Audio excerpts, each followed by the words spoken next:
الرحمن الرحیم ویلکم ټو هوم بایولوژي. نن ټاپک چې دی هغه د کلاس 9 د بایولوژي نه دی او 1 نمبر چپټر دی او د ټاپک نوم دی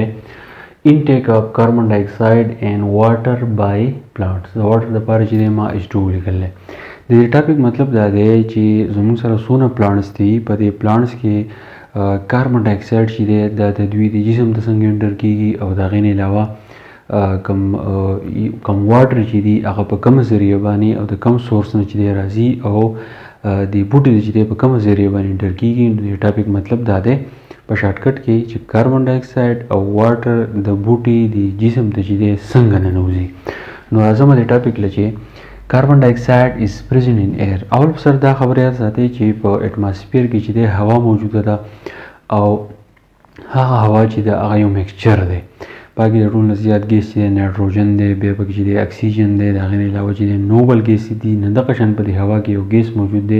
چې هغې ته موږ وایو کاربن ډای اکساید. او دا کاربن ډای اکساید چې دی نو دا په شریکه باندې چې څونه لیوینګ ارګانیزم دي نو موږ په ریسپیریټري سیستم چې زموږ په جسم کې کله کیږي نو د هغې په نتیجه کې چې کله اکسیجن استعمال شي نو کاربن ډای اکساید چې دی هغه بیا موږ د خپل جسم نه چې دی د نوز په ذریعه چې دی لر کوو.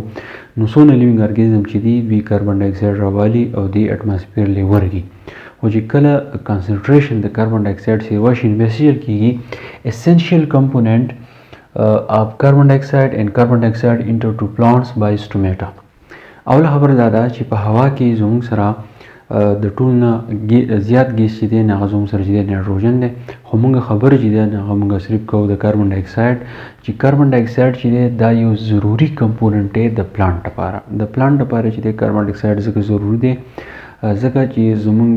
ژوند چې دی هغه په یو پروسس باندې چې دی هغه ډیپینډنټ دی او هغه پروسس چې دی هغه فوټوسینتھیسس دی. نو هغه فوټوسینتھیسس په پلانټ کې الو کیږي چې کله د پلانټ ته د هوا نه کاربن ډای اکساید میلاو شي. نو کاربن ډای اکساید انټر ټو پلانټ بای سټومیټا. نو کله چې دا کاربن ډای اکساید د پلانټ ته ننوځي نو دا د پاڼو په ذریعه ننوځي.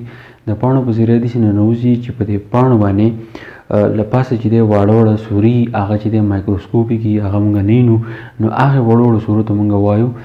سټومیټا. نو دغه سټومیټا په ذریعه باندې د کاربن ډای اکساید راځي او د پلانټ ته ننوځي. نو بیا چې چلو شي سټومیټا آر سمال اوپننګ سکیټر ان لوور اپیډرمس اف لیوز. زموږ سره د پاڼې کم لوور اپیډرمس چې دی نو په هغې باندې زموږ سره سټومیټا چې زیات تري. نو کاربن ډای اکساید چې دی نه دا زیات تر چې دی په هغې لوور اپیډرمس باندې چې دی ننوځي. بیا بیا څه خبره ده چې ایچ سټومیټا از ګارډیډ بای 2 کډني بین شیپډ کالډ ګارډ سیل.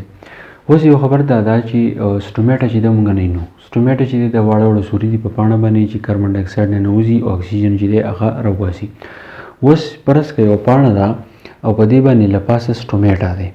نو دا سټومیټا چې کله کولاویږي نو د یو سټومیټا نه چاپېره چې دی 2 سیلونه وي. هغه 2 سیلونه چې وي نو هغه د زموږ چې کومه کډني ده یا ته موږ شوپړ ورته وایو د شوپړو چې کومه دانه ده نو د هغې په شان 2 سیلونه وي. نو دا د هغې سټومیټا نه چې دی چاپېره. نو چې کله د کاربن ډای اکساید ننوځي یا د اکسیجن چې دی بهر د بوټي نه چې دی بهر ته راځي نو دغه 2 سیلونه چې دی کولاویږي نو هغې ته موږ ګاډ سیل وایو. نو چې کله دا ګاډ سیل چې دی دا کله کولاو شي حفاظتي خلیې نو دا سټومیټا چې دی کولاو شي کاربن ډای اکساید ننوځي او اکسیجن چې دی هغه بهر ته راوځي. ښه Opening and closing of stomata regulate diffusion of carbon dioxide, H2O and oxygen. نو چې کله د سټومیټا دونه غټ کار دی چې کله دا کولاویږي نو زموږ سره په 3 څیزونو کې چې دی باقاعدګي راځي. یو زموږ سره کاربن ډای اکساید دی، یو زموږ سره هایډروجن دی او بل زموږ سره چې دی اکسیجن دی. نو دا 3 څیزونه چې دي د دوی د اخراج چې زموږ سره کیږي نو دا په دې سټومیټا په ذریعه باندې کیږي. نو موږ دې ټاپک کې موږ وایو چې کاربن ډای اکساید څنګه ننوځي. نو کاربن ډای اکساید چې ننوځي بوټي ته نو هغه هم دغه سټومیټا په ذریعه باندې چې دی ننوځي. ښه کاربن ډای اکساید اٹیچ ټو ویټ سرفیس اف میزوفیل سیل. اوس په دې کې د سټومیټا په ذریعه چې دی کاربن ډای اکساید چې دی هغه کوم پاڼې چې زموږ سره دي نو هغې ته ننوت. خو چې کله دې پاڼو ته ننوځي نو بیا به څه چل کېږي کاربن ډای اکساید اٹیچ ټو ویټ سرفیس اف میزوفیل سیلز. بیا په دې پاڼه کې زموږ سره کوم میزوپیل سیلز دي دا د خلیو یو قسم دی او په فوټوسنتیز کې چې دی هیلپ ورکوي نو چې کله د میزوپیل سیل ته ننوځو خو میزوپیل سیل ته به الو ننوځي چې هغه سرفیس زموږ سره ویټي مطلب دا دی چې د زیرې په زیرې چې دی اوبه جذب کړي او دا اوبه چې دی بیا برختي پاڼو ته چې دی رسېدلي او په پاڼو کې میزوپیل سیل ته چې دی رسېدلي او هغه زموږ سره چې دی ویټ پکار دي هغه شیونه چې دی لامده پکار دي دین گرین سیل د میزوپیل سیل نه بعد زموږ سره د کاربن ډای اکساید چې دی د بیا لاړ شي ګرین سیل ته ګرین سیل هغه دی په کومه کې چې کلوروفیل چې دی هغه موجود دي د هغې نه علاوه then enter into stroma کوم stroma region چې دی د هغې ته ځان ورسي او stroma چې دی د مونږ ویلي وو چې زموږ سره کوم کلوروپلاست دی نو stroma چې دی په هغه کلوروپلاست کې دننه چې دی فلویډ شانتي یعنی اوبه شانتي نو دا کاربن ډای اکساید چې دی د میزوپیل نه ځان ګرین سیل ته ورسي او د ګرین سیل نه چې دی ځان stroma ته ورسي خو چې کله د ځان stroma ته ورسي نو بیا څه چل کېږي then carbon dioxide becomes a part of glucose molecule نو هلته کې دا چل کېږي چې هلته کې زموږ سره فوټوسنتیسس کېږي خو چې کله فوټوسنتیسس کېږي نو دا کاربن ډای اکساید چې دی ځان هغه ځای ته ورسوي کلوروپلاست ته چې دی ځان ورسوي ځکه چې زموږ سره ګرین سیل دي او پکې چې کومې وایي هغې ته موږ stroma وایو چې کله د هغې stroma ته ځان ورسوي نو د دې مطلب دا شو چې اوس د کاربن ډای اکساید چې دی د ګلوکوز مالیکیول یو حصه ده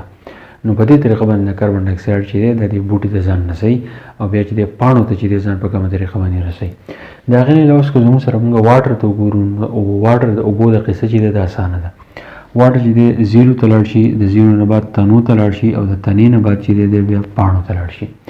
نو اوس د دې واټر چې دی دا د روټس نه د پاڼو ته ځان رسوي نو د دې لپاره څه سورس پکار دی ځکه چې زیلې چې دي هغه لاندې دي او پاڼې چې دي هغه له پاسه دي نو دې لپاره دې څه سورس پکار دی د اوبه چې د پاڼو ته لاړ شي نو د هغې چې کوم سورس دی نو هغې ته موږ وایو زایلم سیلز زایلم سیل چې دا اوږده اوږده په شکل کې دا اوږده اوږده دا اوبه چې دی په مخه باندې جذب کوي او برېلیږي نو د دې سټرکچر چې دا اوږد شوی فوټوسنتیسس اینډ میټابولیک اکټیویټیز نو د دغې کاربن ډای اکساید د وجې نه او د دې واټر د وجې نه چې دی فوټوسنتیسس پروسس وشي او د فوټوسنتیسس پروسس نه علاوه زموږ سره میټابولیک اکټیویټیز کېږي یعنی په سیل کې دننه مختلف قسم ریاکشنې چې دي هغه کېږي هغې ته موږ میټابولیک اکټیویټیز چې دی موږ ته وایو نو دا و انټیک اف کاربن ډای اکساید اینډ واټر چې بوټي ته چې دی کاربن ډای اکساید او واټر چې دی څنګه نوځي په 1 نمبر چپټر کې یو ټاپک دی کلاس 9 بایولوژي که په دې تاسو پوه شوي خپل فیډبیک ماله ضرور راکړئ او په دې پسې ورپسې کوم ټاپک چې دی